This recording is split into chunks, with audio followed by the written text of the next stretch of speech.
Bienvenidos a este video sobre la pedagogía humanista de Carl Rogers. Todas las imágenes que van a ver corresponden a Claudio Gallina, que es un pintor argentino, a quien nos dio permiso para reproducirla y a quien agradecemos.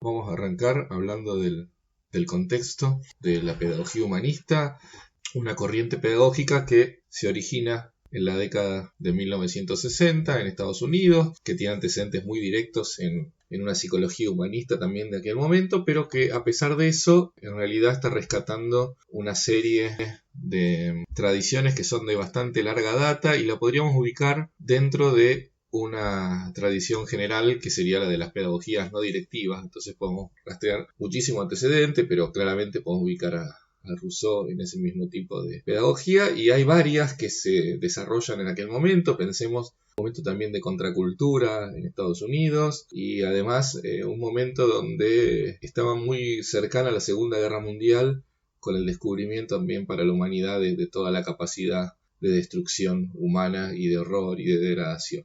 Entonces esta idea del progreso que había empezado por lo menos un siglo antes y que conducía una vida mejor en la Segunda Guerra Mundial, se ve la contracara de esto, la posibilidad de volver cada vez más miserable la vida y destruirla, y entonces esto es un gran objeto de reflexión para los intelectuales de aquel momento, y la educación no escapa para nada de esto. Tomando una frase de Rogers, él dice que lo que él plantea es una pedagogía tan antigua como la pedagogía misma. En particular, lo que se había desarrollado, y él también es el gran promotor de esto en Estados Unidos, es la terapia centrada en la persona, pero no es el único modelo renovador de psicoterapia. También tenemos otros modelos en aquel momento, por ejemplo, la psicología transpersonal. Entonces lo que están planteando es abandonar en la psicología el modelo médico tradicional, el del diagnóstico, el terapeuta versus el enfermo-paciente, y establecer otras relaciones más personales de crecimiento.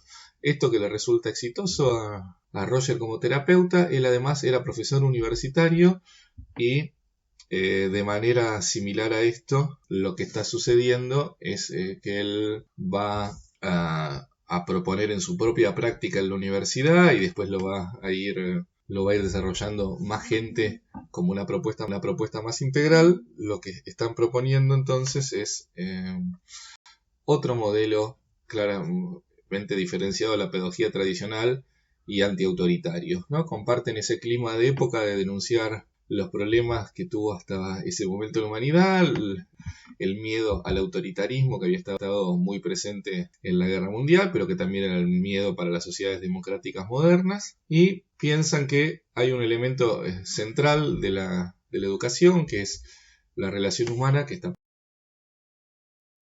junto con otros tipos de pedagogía de la época, y que también tenemos pedagogías latinoamericanas que son críticas en aquel momento. Hay un problema en relación a la educación tradicional, y entonces acá vamos a ver algunas definiciones que dice Rogers. Él dice: el maestro es el poseedor del conocimiento, el estudiante es el recipiente, la conferencia como medio a través del cual se deposita el conocimiento en el recipiente, y el examen como la forma de medir la cantidad de conocimientos que éste ha recibido. Son los elementos centrales de este tipo de educación. El autoritarismo es la política aceptada en el salón de clases. Como ven, si nosotros lo comparamos con el modelo de educación bancaria que denuncia Freire, estamos ante la presencia de términos que son prácticamente equivalentes en un caso y en otro, ¿no? La escuela tradicional, y con esto volvemos un poco a retomar el problema con el que empezamos en la unidad 1, en el norte ya tenía un desarrollo muy alto y se veían de una manera muy clara los problemas que tenía ese modelo de escuela tradicional, ¿no? Acuérdense con el contraste con el sur. Entonces, la pedagogía humanista lo que está proponiendo es partir de una idea de educación que trasciende lo escolar. La escuela es una circunstancia, es una institución diseñada para que la gente aprenda, pero ellos están diciendo que el aprendizaje es una cosa muchísimo más trascendente que lo que pasa en la escuela. Tomando un filósofo con producción más actual que esto, Levinas, él está diciendo: la educación es custodiar la presencia de la humanidad en cada uno. dejar de ver a la educación como un acto instrumental que las sociedades tienen para el desarrollo de ciertos conocimientos y empezar a pensarla como un acto central de convertirse en humano, el convivir con otros y aprender con esos otros. En esta visión, el centro es el proceso de aprendizaje que se da en el encuentro con el otro. Yo me educo para convertirme en más persona y en mi recorrido y en mi descubrimiento todos estos contactos me van a llevar a aprender. Este encuentro, propone Roger, tiene que servir para la trascendencia personal, es decir, esto del centrado en la persona es algo que está presente en el desarrollo de él, en su obra. Cada persona es la responsable de ir creciendo en las relaciones con los demás, pero esto a su vez es la base para construir un desarrollo conjunto que también sea mejor. Así que no está totalmente separado lo individual de lo colectivo en este caso, ¿no? Es necesario lo individual, pero esto es el cimiento para la construcción colectiva de bienestar. Lo que dicen también que en este sentido los roles tradicionales de maestro y alumno, como habíamos dicho en la frase anterior, no son los adecuados. Porque el maestro tiene que aprender del alumno, el alumno también enseña y el alumno es el responsable de su aprendizaje, ahora lo vamos a ver un poquito más adelante, y no es tan importante la enseñanza o todo lo contrario. Vamos a ver qué pasa con define la enseñanza. También la otra cosa que está planteando es que el contenido escolar no puede estar desligado, ¿no? La escuela no puede enseñar cosas artificiales que solo existen en la escuela, sino que el interés de la escuela tiene que ser mejorar la vida de las personas, entonces el currículum sale de estos problemas que experimenta la gente. Otro elemento contextual que define a esta propuesta es no tomar lo educativo aisladamente de lo político, sino pensar al educativo como estructurante de lo político en la sociedad. En ese sentido, ellos dicen que se puede construir una educación que sea democrática, porque ese aprendizaje en la escuela de la democracia es lo que lleva también a tener una sociedad más democrática a su vez. Entonces, ¿qué elementos contribuyen a esta educación democrática? Uno es darle libertad al estudiante y que sea responsable de su educación. Acá es muy interesante porque la libertad aparece para Roger muy ligada a las obligaciones y no solamente ligada con los derechos. El estudiante decide, pero en el momento en que está decidiendo, toma la responsabilidad de las cosas que decidió, que aceptó y que quiere llevar a cabo. Entonces, lo democrático es el establecimiento libre de esos acuerdos y después el esfuerzo y la responsabilidad por cumplirlos, no solamente pensarlo en términos de derecho. Otro de los elementos que hace la educación democrática para la visión de Roger es el desarrollo de las virtudes cívicas. Y esto no solo lo está planteando Rogers, sino que también Lawrence Kohlberg, que fue colaborador de Piaget, que trabajó con Roger también, y que avanzó en esta línea de pedagogía humanista. Él plantea que Kohlberg trabaja el desarrollo del juicio moral, conocido por eso, y él plantea, cómo las escuelas pueden ayudar a esto, porque dicen no todos los adultos lo alcanzan, en la escuela se puede trabajar, y uno de los aportes que puede hacer la escuela es desarrollar las virtudes cívicas dentro de la educación. Esto se logra de varias maneras, estudiando las conductas ejemplares, moral, es decir, trabajando en la escuela con la vida de personas que han hecho influencia en el mundo por su actuación moral, trabajando también situaciones dilemáticas morales para plantearse los problemas, las consecuencias, los puntos de vista y que la reflexión moral sea parte de la cotidianidad. Y otra de las cosas que propone también Kohlberg es el establecimiento de comunidades justas. Fijar en las escuelas reglas de juego que tengan una forma democrática de ser fijadas, es decir, a través de votos, donde votan los estudiantes, votan los alumnos, y que en esa búsqueda de justicia en el funcionamiento aparezca un crecimiento de la experiencia democrática.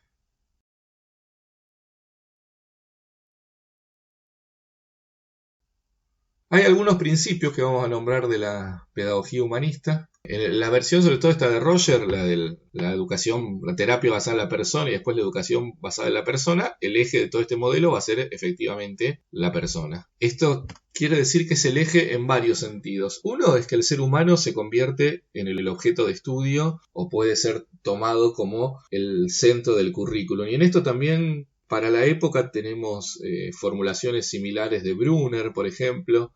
El pensar, bueno, la escuela tiene que encargarse de los problemas de nosotros como seres humanos y entonces es el tema más válido porque es el que nos va a dar la supervivencia a todos y es un tema tan amplio, complejo y abarcativo que puede ser el centro de todo el currículum. Los objetivos que tiene además en esto de ser la persona el centro del modelo son de desarrollo personal y básicamente ahí tenemos el desarrollo de la autonomía, que es a la vez un indicador de desarrollo personal, de salud mental, participación ciudadana de muchas cosas, la persona que cada vez logra más dominar su medio y se vuelve autónoma, el crecimiento personal en el que interviene cada persona decidiendo qué cosas quiere y la educación puesta al servicio de esas ganas de crecer en las propias decisiones y el autoconocimiento también es el instrumento para hacer esto. A medida que interactúo con los demás voy aprendiendo de mí mismo y ese aprendizaje es el que me lleva a tomar las decisiones y fijar un rumbo para mi vida. Y además también la persona es el eje en un tercer sentido, que la base para que esto funcione es que hay un compromiso ético interpersonal que tiene básicamente el componente de la responsabilidad y el componente de la autenticidad, ¿no? Con esas dos cosas, con gente que es auténtica y responsable y que genuinamente está interesado por las otras personas y que genuinamente quieren buscar su propio desarrollo y el de los demás, ahí se hace posible una propuesta educativa de este tipo. Si nosotros miramos la relación pedagógica para este modelo, podemos ver varios aspectos. Uno de ellos es que cada estudiante es único. Entonces, más allá de lo común, lo institucional y lo reglado, no podemos pensar que la educación va a ser algo común, sino que para cada persona atraviesa su propio recorrido, hace su camino y que consecuentemente lo que se tiene que buscar en el aula es además, como yo decía, de un desarrollo participado con los demás, es apuntar a que cada persona no se estanque y avance en ese camino. Para que esto suceda, el profesor abandona su rol tradicional de ser el depositario del conocimiento, el depositario de la autoridad, y lo que está en el centro es la tarea del crecimiento. Entonces el profesor se corre un costado y actúa como un facilitador del aprendizaje. Lo puede facilitar porque tiene un desarrollo personal anterior, porque tiene un conocimiento técnico y de los contenidos anteriores, y además porque está en ese contexto con esa misión, entonces abandona su forma tradicional y se dedica a ver con los estudiantes que ellos vayan logrando los objetivos que quieren a partir de la intervención de suya solo cuando es pedida o cuando es necesaria, no de una manera directiva. Para hacer esto hay una característica que no es una característica técnica, sino que es una característica personal. El profesor tiene que estar orientado por empatía. Para poder acompañar al otro de una manera significativa, tengo que tener un deseo por eso, tengo que estar comprometido y tengo que sentir una empatía profunda hacia la otra persona. En ambos casos, el profesor y el del estudiante, la conducta tiene que ser auténtica. Esto implica actuar de acuerdo a los valores que se tiene y además cumplir los compromisos que se acordaron libremente. Si esto da una relación personal sólida, ahí yo puedo llegar a pensar entonces en la construcción de aprendizajes significativos. Como decíamos al principio de todo, es un enfoque claramente que no es directivo y se plantea justamente del otro lado, donde el estudiante es el que va construyendo su aprendizaje a partir de sus propias acciones. A pesar de todo eso, hay una presencia de lo instrumental en el sentido de las cosas que pueden ayudar a aprender, pero todo lo instrumental va a estar puesto al servicio de lo humano. Es decir, todo lo que yo en una pedagogía tradicional lo tomé como centro, al recurso, la actividad, la lección, el libro, no deja de existir, pero va a ser algo que va a estar como una herramienta cuando yo lo necesite para un objetivo más profundo y más legítimo de aprendizaje o de conocimiento. Esto es una manera bastante contraria a la forma tradicional de entender la educación de la pedagogía tradicional, que está centrada en el aprendizaje. Entonces tenemos acá algunas frases de Rogers que justamente nos plantean la visión opuesta. Dice primero: una persona no puede enseñar algo a alguien directamente, solamente puede facilitar su aprendizaje. No se le puede enseñar algo directamente, lo único que puedo hacer si yo quiero es ayudarlo cuando el otro intente aprender y cuando me lo pida además o cuando lo necesite. Y un poco el colofón de esto es que los resultados de la enseñanza directa diríamos tradicional, son intrascendentes o dañinos, o bien dañinos. Es decir, lo que yo aprendí porque me lo enseñaron es una cosa que no me va a servir en la vida y que va a ser intrascendente, o que peor puede hacerme mal, porque no va a ser algo que nació de mi necesidad vital, sino que va a ser algo impuesto por otro. A mí cuando transcribí esta frase recordaba muchos memes que hay en internet de gente adulta que cuenta que las cosas que recuerda de la escuela realmente son inútiles, ¿no? Como siempre está la frase está contrapuesta como: en la escuela no aprendí tal cosa, que es algo importante de la vida adulta, pero aprendí que la mitocondria es la usina de la célula. Todo lo que me hubiera servido para la vida no lo sé, y la cosa que sé por enseñanza, la función de la mitocondria, no tiene una utilidad real. ¿Cómo entiende el aprendizaje el humanismo? O, bueno, ¿cuál sería no la crítica al aprendizaje de la escuela tradicional, sino qué propone el humanismo en términos de aprendizaje? El humanismo, o Rogers en particular, hablan del aprendizaje significativo. Nosotros hoy en día usamos esta expresión aprendizaje significativo, pero básicamente la usamos con el sentido de la pedagogía cognitiva. Aprendizaje significativo en la pedagogía cognitiva es el que está más arraigado a la red nuestra de pensamiento, de procesamiento mental. Para Rogers no es exactamente esta la definición de aprendizaje significativo. Él lo que está diciendo con aprendizaje significativo es un aprendizaje que combina lo cognitivo con lo afectivo. Una cosa de esas que aprendo y que por algún motivo me duran toda la vida como aprendizaje, ¿no? Y uno puede contrastar mucho en esto el aprendizaje dentro y fuera de la escuela. No sé, cada uno si va pensando qué cosas en la vida representaron un aprendizaje profundo y vamos a ver en cómo está junto esos dos componentes, ¿no? Lo cognitivo con lo afectivo. No sé, pongamos un ejemplo también extraescolar y medio banal. ¿Nunca vieron esa tarjeta también de felicitación o demás para el Día de la Madre que fue esta semana pasada? Que decía, ¿no? Como, ay, a los 8 años todo lo que decía mi mamá estaba bien, a los 14 estaba todo mal, a los 20 me doy cuenta de esto, a los 30 tal otra cosa.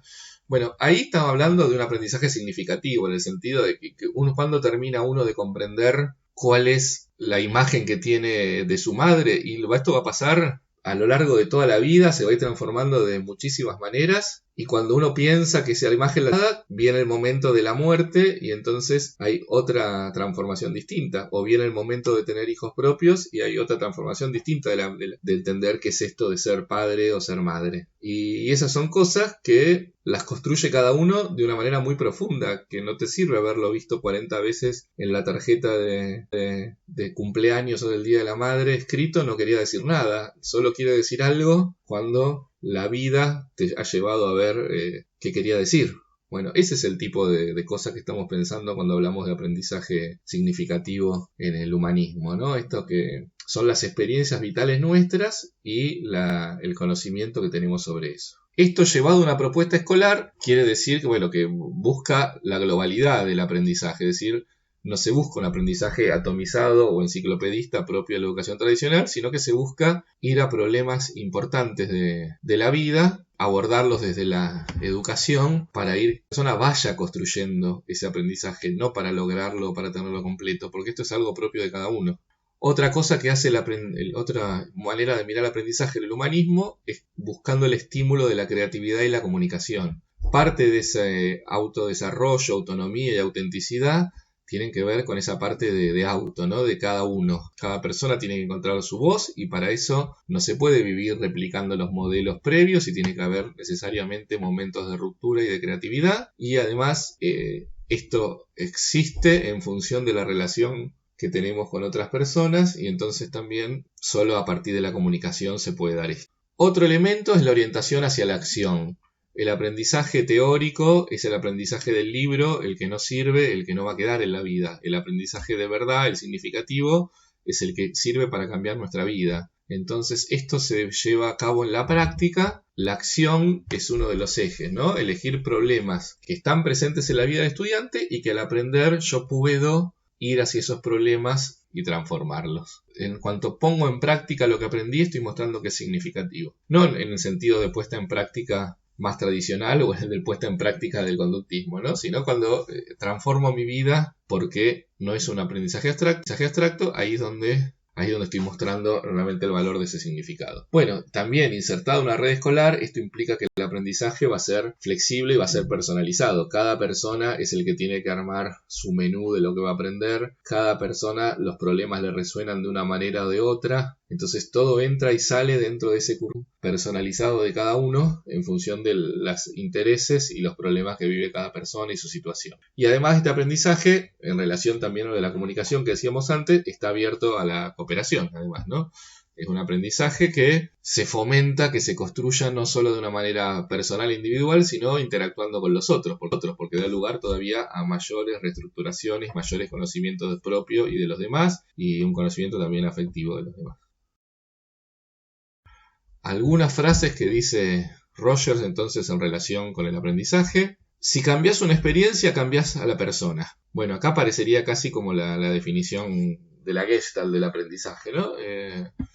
Pero bueno, si algo hacemos en la persona, si cada persona en su búsqueda se encuentra con algo nuevo que lo desafía, que le resuelve sus problemas, que le lleva a la práctica y demás, queda una cosa tan profunda que es otra persona distinta después de esa experiencia. Ahora, al contrario de eso, también Roger lo que dice es, pienso que cualquier cosa que pueda enseñarse a otra persona es relativamente intrascendente y ejerce poco o ninguna influencia sobre la conducta. Entonces lo que no sale del descubrimiento, lo que viene impuesto, es algo que así como llega se nos va a ir. Esto de la mitocondria como la usina de la célula. No es algo que nos quiera decir nada y que entonces no va a cambiar nuestra conducta. ¿Cuál es el que sí cambia? Y dice Roger, he llegado a sentir que el único aprendizaje que puede influir significativamente sobre la conducta es el que el individuo descubre e incorpora por sí mismo. Lo vuelve significativo, el conocimiento se vuelve significativo para cada sujeto en singular y eso sale del descubrimiento que es propio. Y última de las frases, el aprendizaje basado en el propio descubrimiento, la verdad incorporada y asimilada personalmente a la experiencia, no puede comunicarse de manera directa a otro. También otra frase muy problemática, porque lo que está planteando es que el aprendizaje es de cada persona y es inefable. Y yo haber pasado por una experiencia y que esto me transforme, no quiere decir nada para otra persona. Que yo se la cuente no va a aprender de mi experiencia y tiene que vivir. Puedo ayudar, pero la otra persona tiene que vivir su vida para tener su aprendizaje. Pensando en otras teorías, por ejemplo, no sé, la de Bandura del aprendizaje vicario, acá nos está hablando de otro tipo de aprendizaje que es bien distinto de eso, que no me sirve lo que los otros me quieran ayudar o enseñar o los que vivieron, lo tengo que pasar yo. Bueno, ¿y cómo evaluamos en una pedagogía así? ¿O qué piensa él por la evaluación? Lo primero que está en el centro de esa evaluación es la autoevaluación. Cuando una persona contribuye o diseña su proceso de aprendizaje, se fija unas metas, se propone unas acciones, las lleva adelante y en cada momento se va dando cuenta de si está en el camino, si está alejado, si funciona o no funciona. Entonces hay que ser auténtico y aceptar las cosas que uno puede hacer, las que no puede hacer, las que salen bien, las que uno falla, pero lo central es que uno mismo se tiene que dar cuenta de esto. Entonces, ¿cuál es la orientación que tiene esta autoevaluación? Por un lado, a mejorar la capacidad de autocrítica, porque eso es central en la reflexión y sobre uno mismo para poder crecer como persona y desarrollarse, y además esto que puede ser amenazador en principio, en la medida que uno puede aceptar lo que sale bien y lo que sale mal y puede corregir, porque no se trata solo de evaluar, sino se trata de cambiar la dirección de las cosas, esto genera una mayor confianza en uno mismo y nos lleva hacia un desarrollo, mayor. El docente, este facilitador docente, no está ausente de todo este proceso, sino que da una retroalimentación auténtica. No está para ponerle una nota al otro, pero el que está aprendiendo, cuando necesita ayuda, le puede preguntar al facilitador y el facilitador cuenta lo que ve, y además el facilitador, si auténticamente siente la necesidad de darle devolución de lo que está pasando al estudiante, también lo hace. Le cuenta qué es lo que ve y qué es lo que siente. Y esto no es decirle está bien o está mal. es contar otro punto de vista. Además, esta evaluación se da como resultado también de un pacto de trabajo. En esta autodirección que hay de la educación, hay un primer momento en cada proceso de educación donde el estudiante con el facilitador se ponen de acuerdo en qué es lo que va a hacer el estudiante y cómo va a ayudar el facilitador. Esto toma la forma de una suerte de contrato más o menos explícito, y la evaluación también es contrastar el esfuerzo que se hace, las actividades, la búsqueda, con ese contrato y cómo se está desarrollando. Si realmente hay compromiso del parte del que aprende en cumplir en eso que acordó. Como ven, no está exento de evaluación, pero tiene un sentido distinto de la evaluación tradicional, que es bien heterónoma. También en este caso, en ese pacto, es importante explicitar las condiciones de lo que se evalúa, ponerlas muy claramente visibles para ambos, qué es lo que se supone que va a pasar, cuáles son los resultados que se supone que van a tener, y ver después, honestamente, de parte del que aprende y de parte del que ayuda, si se cumplió eso que se había contratado. ¿Qué pasa cuando queremos llevar esto adelante a las escuelas? Bueno, una primera reflexión interesante para hacer es que esto no fue solamente una teoría de Roger, sino que él y mucha otra gente llevaron adelante prácticas de este tipo o que se pueden relacionar más o menos como esto. El ámbito principal de desarrollo de esto ha sido Estados Unidos, en América Latina llegó. Yo decía, bueno, una cosa es lo que llega en los 60, pero después de los 70 no es el momento de mayor libertad ni experimentación en América Latina, y en los 80 ya estábamos casi en otras preocupaciones. Quedó como una especie de antecedente bueno, pero no es una cosa que se haya llevado muy extensamente a la práctica. Interesante también que Roger era un profesor universitario, porque uno a veces lee desarrollos humanistas que parece que están más enfocados a la primaria o más ejemplos en educación infantil en general, pero él arranca haciendo estas cosas en la universidad, ¿no? ¿Y por qué lo puede hacer? Porque tiene un contexto institucional que se lo permite, él y las otras experiencias humanistas, porque esto no lo hacen en un ámbito totalmente no formal o aislado de la escuela, lo hacen adentro de la escuela, que sigue teniendo las reglas, las notas, currículum, los roles, pero consiguen cambiar la relación pedagógica dentro de las aulas con este tipo de formato y llevan adelante experiencias con distintos grados de éxito y que les resultan positivas en general. Por eso también este desarrollo de esta propuesta. Es decir, que no es que es imposible, pero lo que sí a mí me parece un poco llamativo es que las instituciones que están totalmente en otra sintonía permitieron esto. Como yo le decía, también en momentos bastante contraculturales. Y también esto pasa, la escuela nueva no se desarrolla en otras instituciones distintas. La escuela nueva va teniendo lugar también dentro del contexto institucional tradicional. Otra cosa que tiene que hacer posible esto no pasa solo por el compromiso de la institución o por el permiso o la vista gorda de la institución, sino también que entre los estudiantes y los docentes tiene que haber cierto grado de acuerdo y de madurez para que esto se pueda llevar adelante, ¿no? Con algunas personalidades sería más complejo que con otras.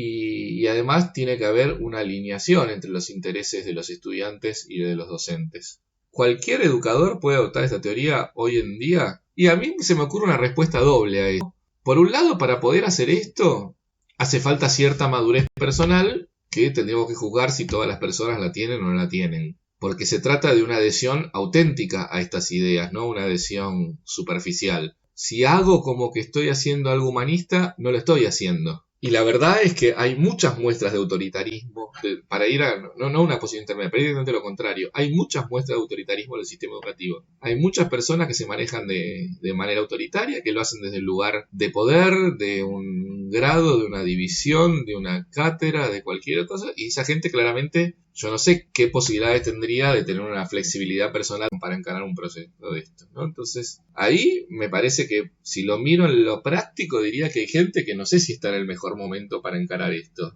Ahora, por otro lado, Roger plantea este desarrollo autopersonal como una posibilidad que está al alcance de todas las personas. Entonces no habría personas que estén impedidas de hacer eso por algún motivo esencial o básico que les impida trabajar de esta manera. Puede no ser la práctica más habitual para todas las personas, pueden no estar preparadas, pueden atravesar una situación bastante negativa al querer hacer esto, entonces se puede volver hacia atrás. En ese sentido me parece que es algo posible para todos. No quiere decir esto necesariamente que sea algo que se resuelve desde un plano técnico. No sirve actuar como empático hacia los demás para volverte empático. Es todo lo contrario, ¿no? La empatía es una cosa que uno la va sintiendo y la va desarrollando, no que la hace como sí. Bueno, igual esto que estoy diciendo yo tiene un poco de cosa controvertida. Hay algunas teorías psicológicas que tienen esto de lo que en inglés se llama fake it till you make it, que sería como fingilo hasta que lo logres, y es como que si vos te haces el bueno durante mucho tiempo termina siendo bueno. Claramente eso no estaría de acuerdo Roger por la falta de autenticidad básica en eso.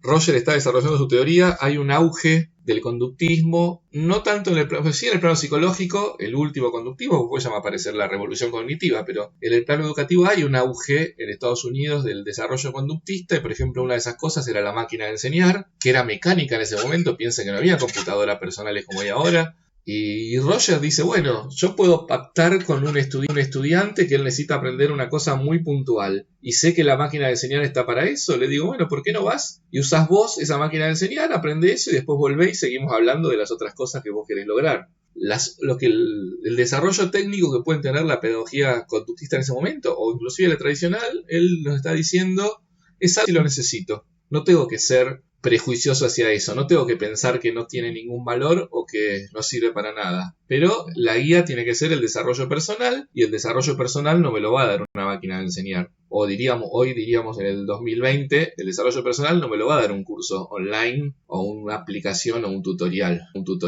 pero eso no quiere decir que no las puedo usar. En la práctica esto también implicó el establecimiento de pactos o contratos. Hoy tenemos como muy claro el término este de contrato didáctico y lo usamos de manera bastante directa, pero en la educación tradicional piensen que era muy implícito, estaba dado institucionalmente, que en cada nivel que tenías que aprender, en cada materia que se aprendía, era una cosa tradicional. Lo que está diciendo Roger cuando es pactalo de vuelta, volvé a contratarlo, ponete de acuerdo, que eso también es un rasgo de la psicoterapia de Roger, esto de decidir con el cliente, porque él habla de cliente y no de paciente, qué es lo que quiere lograr ese cliente y ponerse a trabajar en eso que quiere el cliente. Acá en la escuela está lo mismo. Lo que estudiante, como le pasaba en la universidad, llega en una materia de la universidad que está él, que hay un contexto institucional que me pone límites y dice, mira, ¿se puede esto o no se puede lo otro? Bueno, dentro de eso que sí se puede, Roger le preguntaba a uno, ¿y vos qué querés lograr acá? Entonces, en función de lo que vos querés lograr, escribimos ese contrato de qué vas a hacer vos para lograr eso acá, y yo como docente te puedo decir, como facilitador te puedo decir auténticamente, mira, eso que vos proponés es muy poquito para la materia, o eso que proponés es demasiado y tal vez no lo puedes llegar a cumplir, eso es de otra área, no es de acá. Eso que vos querés me parece bien, pero siento que le faltan cosas, y así se va negociando hasta que se establece ese contrato y ahí empieza el trabajo de aprender. El trabajo autónomo en la práctica, bueno, una vez que está ese contrato, ¿qué es lo que tiene que estar después? El trabajo autónomo de los alumnos facilitado por el docente. No, Roger él decía en las clases universitarias, miren, un currículum tradicional de una materia tiene 100 libros para leer, es imposible leer 100 libros de un tema en un cuatrimestre, en un semestre, dado que además hay otras materias. Entonces, bueno, yo voy a acordar con los alumnos qué es lo básico que ellos quieren lograr, qué quiere cada uno, qué libros van para eso, y después cada uno va y se pone y lee y estudia y después viene y me cuenta. El uso de los recursos, esto contaba yo hace un ratito de la máquina de enseñar o demás, ¿no? Como que eso son herramientas que tengo en mi caja de herramientas y si son pertinentes para mi problema las uso. Otra cosa es que hay una autoevaluación de esto permanente porque el alumno sabe lo que quiere lograr, va eligiendo los pasos, va probando, se entera si está bien, si está mal o no, y el docente le da una retroalimentación auténtica de esto. Me parece que sí, hiciste bien, que te esforzaste poco, esto te interesó más que lo otro, no me deja satisfecho lo que vos decís de tal cosa, siempre contando el docente no como el juicio sobre otra persona, sino lo que le pasa a él. Me parece que no preparaste esto o lo que fuera, o que sí, o que me deja muy contento lo que vos lograste en eso porque yo no me lo imaginaba y aprendí con vos lo que estás haciendo también. Respecto de esto, vamos a tomar dos frases que dice Roger. Una es que la estructura de organización del sí mismo parece más rígida si hay una amenaza, pero puede relajar sus límites si no la hay. Y cualquier persona lo puede hacer, y si estamos en un ambiente que nos permita esto, tal vez cualquier persona pueda un poco. Si no estamos en un ambiente que nos permita esto, me voy a sentir amenazado en el sí mismo, voy a quedarme en las cosas más refractarias, ¿no? Donde no cambio ni experimento porque siento que me pierdo en esa amenaza. Y dice también Roger, la situación educativa que anima más al aprendizaje significativo es aquella en la que la amenaza para el estudiante es mínima y en la que se ayuda a la percepción, en la que Es decir, la amenaza es mínima por un lado y se ayuda a la percepción distinguida del tema. Es decir, no es que el docente no está, no existe, no hace nada. Ayuda a ese tema y porque tiene más experiencia, tiene un conocimiento más profundo, porque permite distinguir, pero el camino lo hace cada uno.